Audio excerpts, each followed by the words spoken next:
no século XVI ainda. Os nossos antepassados anabatistas afirmaram isso. Todos têm liberdade religiosa. Deus criou o ser humano com livre-arbítrio. O ser humano pode errar, pode escolher o erro, mas o ser humano também vai arcar com as consequências. Isso está sendo tirado da atual geração. A atual geração quer ter liberdade para errar, mas não quer arcar com as consequências. Mas a palavra de Deus diz que todos nós temos liberdade para escolher, mas vamos arcar com as consequências das nossas escolhas. Se nossas escolhas forem boas, trarão consequências boas. Se nossas escolhas forem erradas, trarão consequências ruins, especialmente no que diz respeito às coisas espirituais, especialmente no que diz respeito a Deus. Mas Deus nos deu essa liberdade. E Ele respeita essa nossa liberdade de escolha. Ninguém é obrigado a seguir a Jesus. É a vontade de Deus, é o desejo de Deus. Porque a palavra de Deus diz que o desejo de Deus, lá em 1 Timóteo capítulo 2, é que todos se salvem pelo conhecimento da verdade. E esse texto diz que a verdade é que Jesus Cristo padeceu como homem para levar sobre si nossos pecados. Esse é o desejo de Deus. Mas é o ser humano quem decide. É uma opção. Seguir a Jesus ou não é uma opção pessoal. E nós vamos ver um texto da palavra de Deus em que Jesus respeitou essa opção. Mais do que respeitar essa opção, ele colocou essa opção. Evangelho de João, capítulo 6, versículos 60 a 69. Evangelho de João, capítulo 6, versículos 60 a 69. Muitos dos seus discípulos, ouvindo isto, disseram: duro é este discurso, quem o pode ouvir? Mas sabendo Jesus em si mesmo que murmuravam disto os seus discípulos, disse-lhes: isto vos escandaliza? Que seria, pois, se visseis subir o Filho do Homem para onde primeiro estava? O Espírito é o que vivifica, a carne para nada aproveita. As palavras que eu vos tenho dito são Espírito e são vida. Mas há alguns de vós que não creem, pois Jesus sabia desde o princípio quem eram os que não criam e quem era o que havia de entregar. E continuou: por isso vos disse que ninguém pode vir a mim se pelo Pai lhe não for concedido. Por causa disso, muitos dos seus discípulos voltaram para trás e não andavam mais com ele. Perguntou então Jesus aos 12: quereis vós também retirar-vos? Respondeu-lhe Simão Pedro: Senhor, para quem iremos nós? Tu tens as palavras da vida eterna, e nós já temos crido, e bem sabemos que Tu és o Santo de Deus. Vejam que Jesus vira-se. Nessa ocasião aqui, Jesus se virou para os seus discípulos, para os 12, e falou para eles: quereis vós também retirar-vos? Vocês querem também me deixar? Se quiserem, podem ir. Se quiserem, aproveitem, a hora é agora. Jesus deu essa opção, inclusive, para os seus 12 apóstolos, futuros apóstolos. Ninguém é obrigado a seguir a Jesus. Jesus disse essas palavras logo após multiplicar pães e peixes.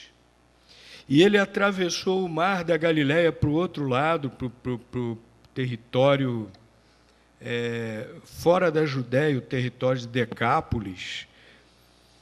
E aquela multidão que comera do pão e do peixe que ele multiplicou, aquela multidão que Jesus alimentou, o seguiu. Ele foi para o outro lado, e lá do outro lado, lá foi a multidão atrás dele.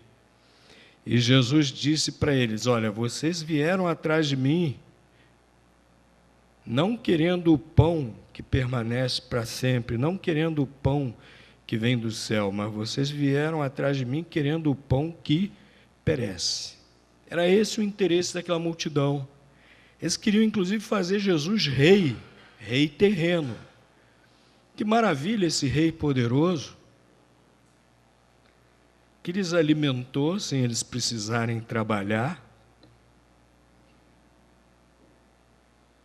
Até hoje alguns ainda têm essa ideia, né? Queremos um Estado que nos provenha as coisas, que possa nos provir do que necessitamos, sem que nós precisemos trabalhar. Até hoje alguns ainda têm essa ideia, né? Foram atrás de Jesus para fazê-lo rei, um rei que lhes daria comida sem eles precisarem trabalhar. Um rei poderoso assim poderia, inclusive, lhes livrar dos romanos, da opressão dos romanos. E era esse tipo de rei, era esse tipo de Messias que os judeus estavam esperando. Não o Messias anunciado nas Escrituras, não o Messias anunciado nos profetas, que daria a vida para perdão dos pecados, mas o Messias segundo as suas conveniências. O Messias que lhes livraria da opressão dos dominadores romanos, inclusive no período após o último profeta. Quem foi o último profeta de Israel? Malaquias. Não é porque os livros estejam em ordem cronológica, não. Os livros estão no Velho Testamento e no Novo por assunto. Mas realmente Malaquias foi o último profeta.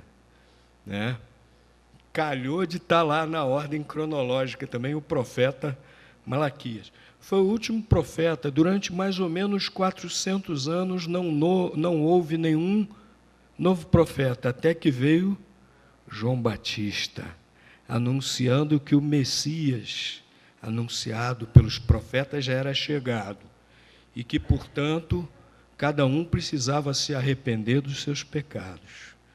Durante esse período de quase 400 anos, foi produzida uma literatura apócrifa, ou seja, uma literatura que não era inspirada por Deus e, portanto, não entrou para o Velho Testamento. E boa parte dessa literatura anunciava um Messias diferente. Boa parte dessa literatura anunciava um Messias político. Anunciava um Messias que viria para, com poder, libertar Israel. Um Messias que viria para, com poder, fazer com que Israel reinasse sobre todas as outras nações.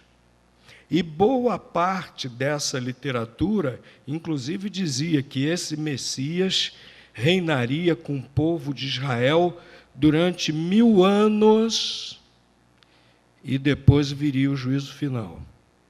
Foi daí que veio a ideia do pré-milenismo, que muitos cristãos depois adotaram. Mas foi daí, dessa literatura, que veio a ideia do Messias político. Quando Jesus veio, boa parte dos judeus esperavam o Messias político, graças a essa literatura. Agora, aqueles que resolveram realmente dar crédito às Escrituras Sagradas e não a esses livros, realmente reconheceram em Jesus o Salvador. Por exemplo, Ananias e Safira, quando Jesus Ananias e Safira não, Ananias e... esqueci o nome da outra piedosa profetisa que ficava lá no templo, era viúva, e deu graças quando viu Jesus também, quando foi levado ao templo para ser circuncidado, gente. Ana era prima de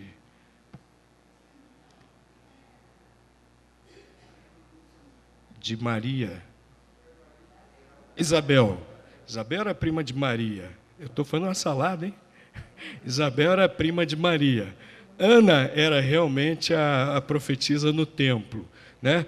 Então, lá, Ananias e Ana no templo, quando viram o menino Jesus, eles louvaram a Deus, né? E um deles ainda deu graças, dizendo: eu agora posso partir, porque eu vi a esperança de Israel. Mas por que eles tiveram essa atitude? Porque deram crédito à palavra de Deus e não a esses livros que foram produzidos por homens. Então era essa a situação do povo. Resolveram dar ouvidos a quem apresentava um Messias conveniente para eles, um rei político. Resolveram ir atrás de Jesus para fazê-lo rei, porque Jesus multiplicou pão, lhes deu pão de graça, lhes deu peixe de graça, saciou a sua fome física sem que eles precisassem fazer mais nada. Correram atrás de Jesus, e Jesus disse que eles precisavam trabalhar, que eles precisavam buscar. Aqui no capítulo 6, Jesus fala isso, que eles precisavam buscar o pão que desceu do céu.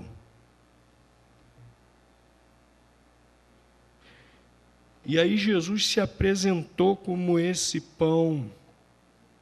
Vejam aqui o versículo 48, Jesus diz: eu sou o pão da vida.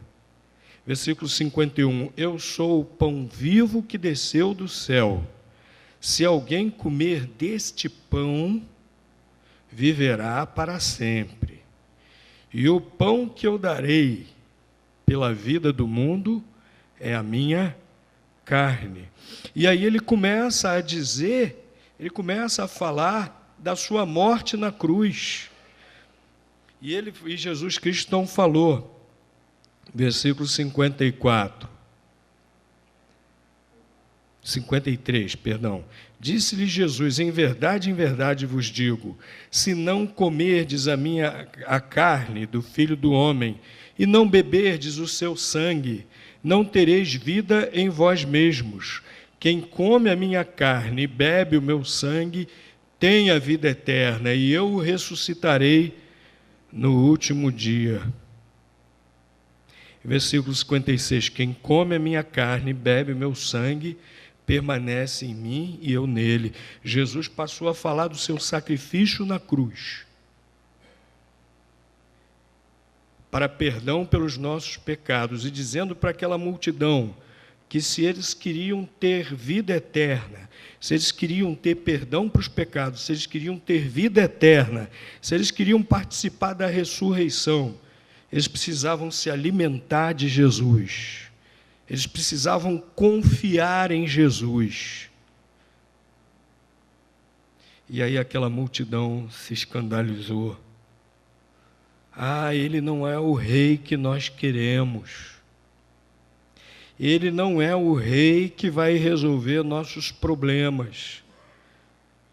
Nós estávamos pensando que ele iria reinar sobre nós com poder, nos libertar dos romanos, tudo aquilo que a gente tem ouvido falar, e mais ainda, nos dar pão. E ele está dizendo que não vai nos dar mais pão, e está dizendo que vai morrer, que vai dar a sua carne e o seu sangue vai morrer. Esse não nos interessa. Esse aí não nos convém. Eles estavam atrás de alguém segundo as suas próprias conveniências. E tem muita gente hoje que quer um Messias, que quer um Jesus, que quer um Salvador, que quer um Deus que atenda às suas conveniências. Muitas pessoas não querem se submeter a Jesus. Muitas pessoas querem que Jesus se submeta e atenda às suas conveniências. Mas a opção por Jesus implica, em primeiro lugar, justamente de abrir mão dessas conveniências. As nossas conveniências vão ficar em segundo lugar. Aquelas pessoas não seguiram a Jesus porque não queriam abrir mão disso. Tanto que nós começamos a ler a partir do capítulo 60, diz que muito então dos seus discípulos, ouvindo isso, disseram: duro é esse discurso, quem o pode ouvir? E foram se retirando, e foram indo embora. Meus irmãos, multidões não querem dizer nada. Jesus não quer simplesmente multidões de seguidores sem compromisso. Jesus não quer simplesmente multidões de fãs.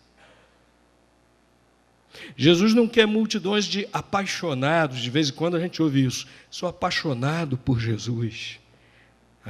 Paixão é algo tão fugidio no terreno do sentimento humano somente, né? Eu sou apaixonado por Jesus. Aí daqui a pouco a gente vê aquele camarada já desapaixonou por Jesus. Já está lá no mundão, no pecado. Pessoas que querem um Jesus segundo a sua conveniência. Às vezes há pessoas que procuram igrejas porque estão passando por problemas.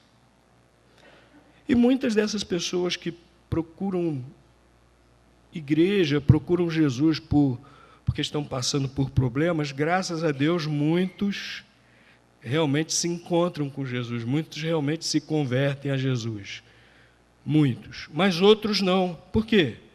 Porque foram em busca de um Jesus que atendesse somente às suas conveniências, resolvesse seus problemas e nada mais. Se nós queremos optar por Jesus, se nós queremos seguir a Jesus, nós precisamos abrir mão das nossas conveniências. Nós precisamos colocar as nossas conveniências em segundo lugar. O próprio Senhor Jesus ensinou isso quando disse: mas buscai primeiro o reino de Deus e a sua justiça, e todas as outras coisas vos serão acrescentadas. Todas as outras coisas vos serão acrescentadas, mas buscai primeiro o reino de Deus e a sua justiça. Essa multidão não queria. Foi saindo, foi indo embora. Aí Jesus virou para os 12, se vocês quiserem ir embora também, se vocês não concordam com o que eu falei, se vocês também estão decepcionados comigo, se vocês queriam outro tipo de Messias, outro tipo de Salvador, podem sair também, podem se retirar também. Mas aí eles não se retiraram. Pedro falou em nome deles, dos 12. E o que foi que Pedro falou? Senhor, para quem iremos nós? Tu tens as palavras da vida eterna. Pedro e os 12 fizeram a opção correta, ficar com Jesus.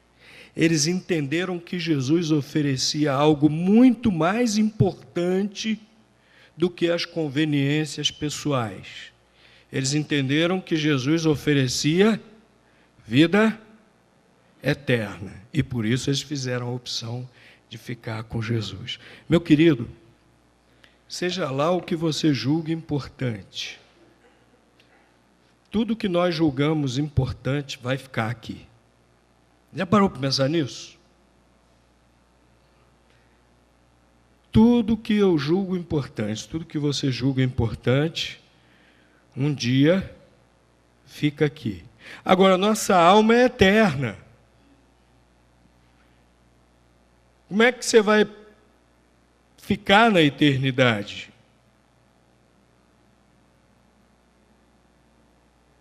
Jesus é o único que oferece e, de fato, dá vida eterna.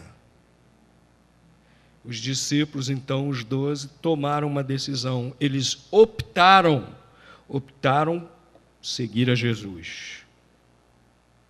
E Pedro tomou a palavra e explicou por quê. Só tu tens as palavras da vida eterna. Falando à multidão, ele estava lá prestando atenção, os 12 prestando atenção. E eles entenderam isso. Jesus fez menção a isso em várias partes aqui da sua pregação, né? Versículo 47, em verdade vos digo, aquele que crê em mim tem a vida eterna.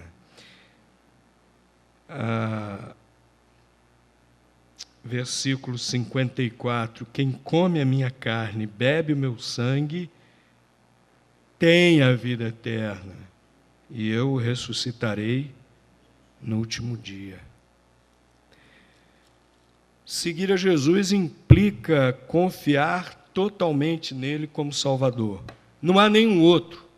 Nós cantamos, né, o cântico que diz, doce nome, que só esse nome é capaz de nos dar salvação. Sim, só Jesus Cristo salva.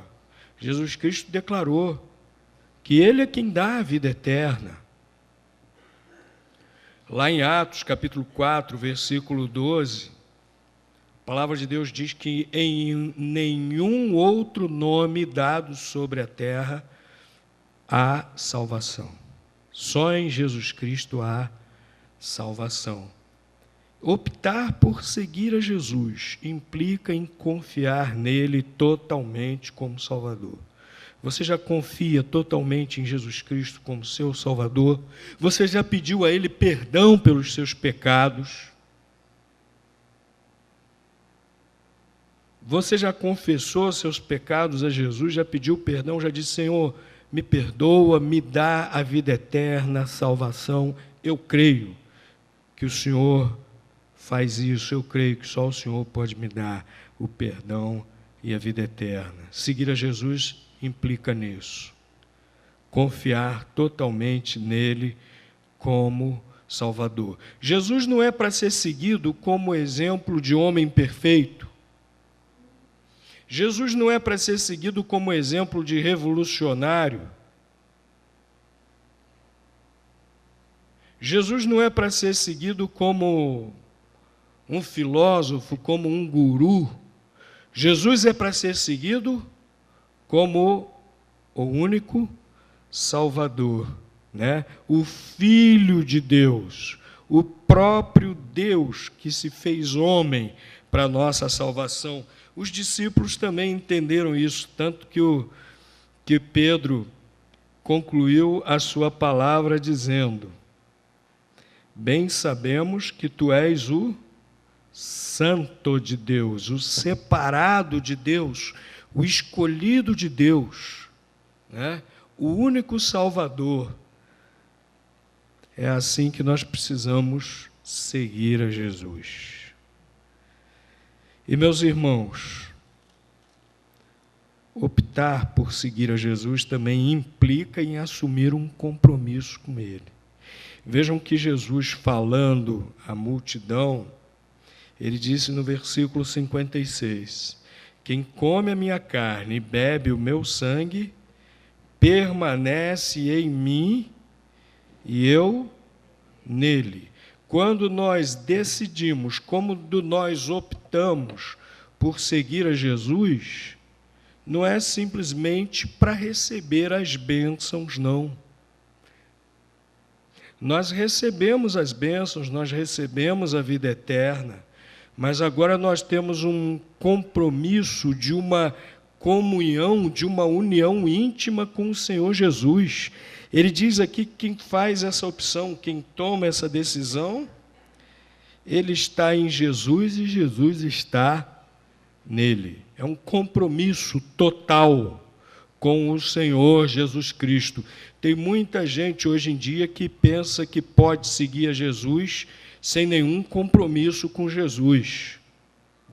Faz o que lhe convém e pensa que seguir a Jesus é meramente uma religião ou momentos de êxtase místico ou de satisfação religiosa de vez em quando dá na cabeça, quando dá vontade, eu vou ao culto, quando dá vontade, de repente eu vou orar, se me der vontade eu leio a Bíblia, e nunca tem vontade, nunca lê a Bíblia, nunca ora. Muitas vezes vem ao culto não como um adorador, mas como um fã de um show, esperando ter sensações estéticas agradáveis, que o culto lhe proporcione isso. Culto é reunião do povo de Deus, que se reúne cada um como adorador, para reconhecer, proclamar que realmente é servo de Deus, né? Buscar a presença de Deus como parte do seu povo, todo mundo junto. Isso que é culto. Nós não podemos seguir a Jesus sem compromisso. E como nós já mencionamos aquele versículo de Mateus 6,33, Jesus deixou bem claro que esse compromisso é prioritário. Hoje se prega, hoje se ensina um cristianismo água com açúcar. Pior, nem açúcar tem colocado na água, nesse cristianismo que estão ensinando. É um cristianismo de fazer das igrejas um parque de diversões. E as pessoas vão para se divertir, e não para fortalecer o seu compromisso com o Senhor Jesus. Se não tiver uma atração muito grande, eu vou para aquela outra igreja ali, que ali é um parque de diversões muito bom. Ali tem atrações sensacionais. Ali eu fico a mil. Teve um jovem aqui da igreja, não vou dizer o nome porque eu não pedi permissão, mas teve um jovem aqui da igreja que falou assim: se eu quiser esse tipo de sensação, eu vou ao Rock in Rio. E está certo, que é exatamente o mesmo tipo de sensação. E não é isso que nós estamos buscando. Não é esse o tipo de cristianismo que nós devemos viver. Eu fico às vezes pensando, se viesse agora uma perseguição sobre os cristãos, como acontecia no passado, será que esse tipo de cristianismo descompromissado, será que esse tipo de cristianismo de parque de diversões resistiria? Claro que não. Cristão que resiste a perseguições, que persevera, é aquele cristão que está em Jesus e Jesus nele. É aquele cristão que realmente tem compromisso com o Senhor Jesus. E mais do que nunca, em nossos dias, nós precisamos assumir esse compromisso com o Senhor Jesus. Nós optamos por seguir a Jesus? Optamos. Então precisamos ser compromissados com Ele. O mundo precisa ver Cristo em nós. E muitas vezes o mundo não está vendo Cristo em nós. Muitas vezes o mundo está vendo o mundo em nós. Essa é a verdade. Muitas vezes o mundo está vendo o mundo em nós e não Cristo em nós. Precisamos, meus irmãos, viver de verdade. É muito fácil brincar de cristão. Muito fácil vestir uma roupinha de cristão. Muito fácil falar como cristão. Muito fácil fazer coisas na igreja como cristão. Mas o que Jesus quer de nós é esse compromisso. Tanto que ele abriu a porta e falou: se vocês quiserem um Messias conforme a conveniência de vocês, vocês podem ir também. Se vocês querem, ninguém é obrigado. Vocês podem ir também, disse aos 12. Se ele nos dissesse isso hoje, ficaríamos ou iríamos embora também?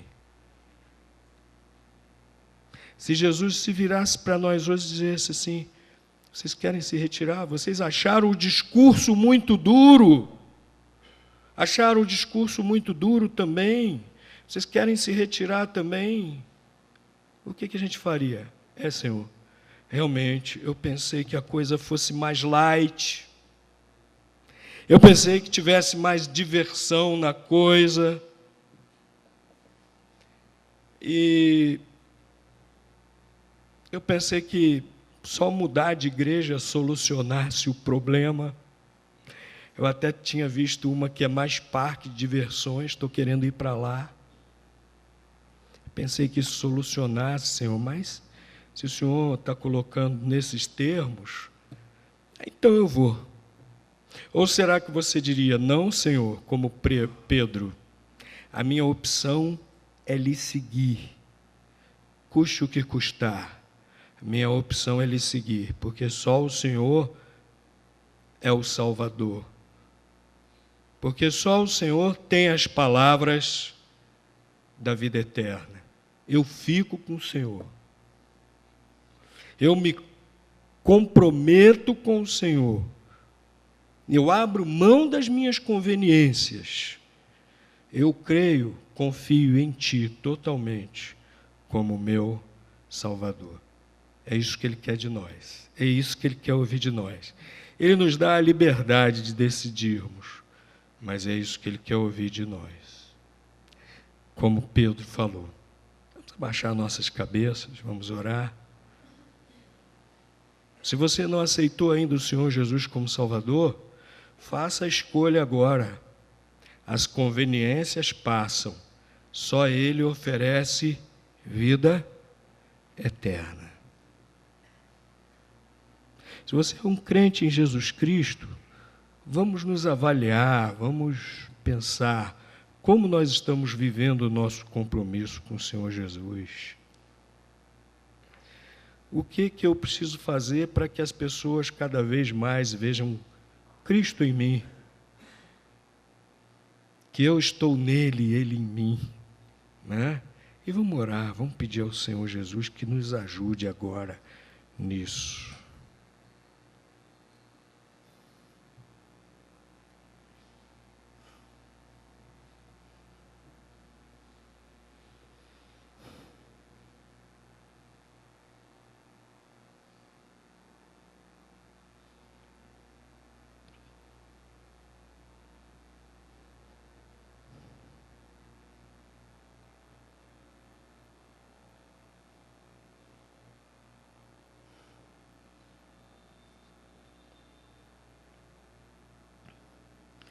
Pai querido, nós te pedimos perdão, Senhor, que